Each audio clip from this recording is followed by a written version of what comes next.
কর্মচারীও না, গাড়িগুলো বন্ধ করে ভালো রাখছে, সে জায়গার মধ্যে এই গাড়িগুলোতে কেন আগুনটা লাগলো? আমাদের সাধারণ জনগণের প্রশ্ন। আর যদি আজকে যদি একটা রানিং একটা বাস হইতো, তাহলে মনে বুঝাইতে পারতাম যে হয়তো কোনো ওয়ারিং এ শর্ট হয়েছে, শর্ট হওয়ার ভিতরে চলে গেছে একটা দুর্ঘটনা। তবে এটা কিন্তু দুর্ঘটনা না, এটা প্রকৃতভাবে কারো জাউরামির কারণে এই আগুনটা লাগানো হয়েছে। তবে এটা কিন্তু ইচ্ছাকৃতভাবে একটা জাউরামি।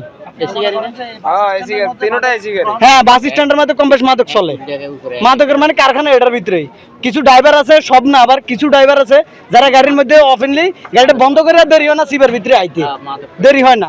পারলে আপনারা সাধারণ জনগণ আরো কয়েকজনের জিজ্ঞেস করতে পারেন। আমরা এখানে স্থানীয়, আমরা এখানে থাকি, আমরা জানি। এই এলাকার কিছু লোকজন আছে মনে করেন এগুলো মেনটেন করে, কথা বলছেন স্টেশনে মাদক বিক্রি হয়, কথা বলছেন স্টেশনে কিন্তু মাদক বিক্রি হয়, মাদক বিক্রিতে আছে, ঠিক আছে। পিচ্ছি পিচ্ছি পোলাপানটা মাদক বিক্রি করে, এরা এইসব এই গাড়িগুলোর ভিতরে বৈশাখ সবসময় কি মাদক বিক্রি করে, এখন সেবন করে, কথা বলছেন নি। এই যে 13টা কমিটি 13টা প্রসেসে সর্বপ্রথম আমরা সংবাদ পাই।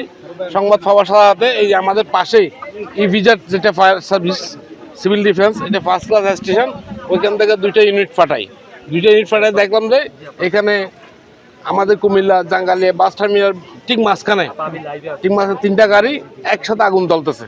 তা আমাদের ফার্স্ট ইউনিট যারা আছে এরা আপনারা দেখছেন এই এলাকার সবাই যথেষ্ট হেল্প করছে, সাহায্য করছে। তার পরিপ্রেক্ষিতে এই 3টা যেখানে আগুন লাগছে ওইখানে আগুনটা শেষ করছে, ঠিক আছে। এটা আপনারা দেখতে পাচ্ছেন। আসলে এটা দুর্ভাগ্যজনক। এটা পরবর্তীতে কিসের আগুন, কি কারণে আগুনটা লাগছে, এটা ক্ষয়ক্ষতি কত হতে পারে, এটা আমরা একটু বিবেচনা করে দেখে শুনে আমরা পরবর্তী জানাবো। আগুন এখানে সম্পূর্ণ নিয়ন্ত্রণে, আগুন আর বাড়বে না। এখন দেখেন ড্যাম্পিং, এটাকে বলা ড্যাম্পিং বলে।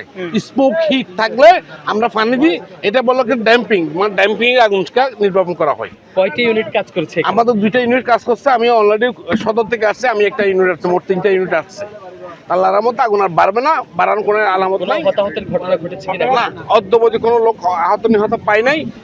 এগুলো আহত নিহত থাকার কথা না। এই গাড়িগুলো রানিং গাড়ি না, এগুলো বাস টার্মিনালে রাখছে। এটা গাড়ি নতুন কিনা, এটা পুরাতন কিনা, মেকানিকে কাজ করতেছে কিনা, কাজ করার সময় আগুন লাগছে কিনা, কেউ আগুন ধরাই দিছে কিনা, সেটা আমরা পরিদর্শন না করে অগ্রিম বলা যাবে না। সংবাদটা পাইছি আসি ইভিজার থেকে, আসছে তো রাস্তাঘাট দেখতেছেন আপনি, গাড়ির টার্নিং নিতে 2-1 মিনিট সময় লাগে, হয়তো বা 3-4 মিনিট লাগতে পারে।